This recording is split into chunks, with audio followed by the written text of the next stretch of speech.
সম্মানিত দর্শক আসসালামু আলাইকুম। বর্তমানে ফেসবুকে এই ধরনের 3D ছবি এডিটিংগুলো খুবই ট্রেন্ডিংয়ে চলছে। আজকের ভিডিওতে দেখাবো কি করে আপনার ছবি দিয়ে এই ধরনের এডিটিংগুলো করবেন।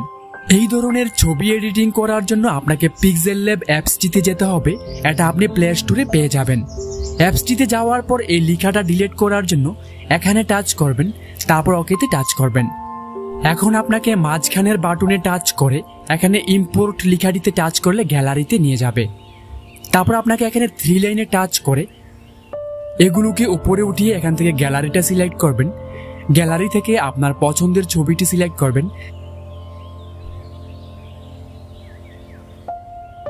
ছবিটি সিলেক্ট করার পর আপনাকে টিক মার্কে টাচ করে এখান থেকে 1:1টাকে সিলেক্ট করবেন। তারপর হাত দিয়ে ধরে কতটুকু রাখতে চান ছবি এতটুকু বসিয়ে তারপর ওকেতে টাচ করে দিতে হবে। এখন আপনাকে এই টুলসগুলোকে বাঁ দিকে নিতে হবে। আরও বাঁ দিকে নেওয়ার পর এখানে রিলেটিভ সাইজ লেখা আছে, এটাতে টাচ করে এটাকে ফুল করে দেবেন। তারপর টিক মার্কে টাচ করে নিচের টুলসগুলোর একদম প্রথমে চলে যাবেন। তারপর এই অপশানে টাচ করবেন। এখানে একটা তালা আছে, তালাতে টাচ করে দেবেন। তারপর আবার এখানে টাচ করবেন। এখন আপনাকে ছবিটার উপরে একবার টাচ করলে এখানে ইম্পোর্ট লেখাটি আসবে। এখানে টাচ করলে আপনাকে আবার গ্যালারিতে নিয়ে যাবে। এই 3টা শেপের লিঙ্ক আমি ভিডিও ডেসক্রিপশন বক্সে দিয়ে রাখবো, ওখান থেকে আপনি ডাউনলোড করে নেবেন। আমি এখান থেকে একটা শেপ সিলেক্ট করব, তারপর ওকেতে টাচ করে দেব। টাচ করার পর এগুলোকে বাঁ দিকে নিয়ে রিলেটিভ সাইজে টাচ করব, তারপর এটাকে ফুল করে দেব। তারপর টিক মার্কে টাচ করে নিচের টুলসগুলোকে আরও বাঁ দিকে নেবেন।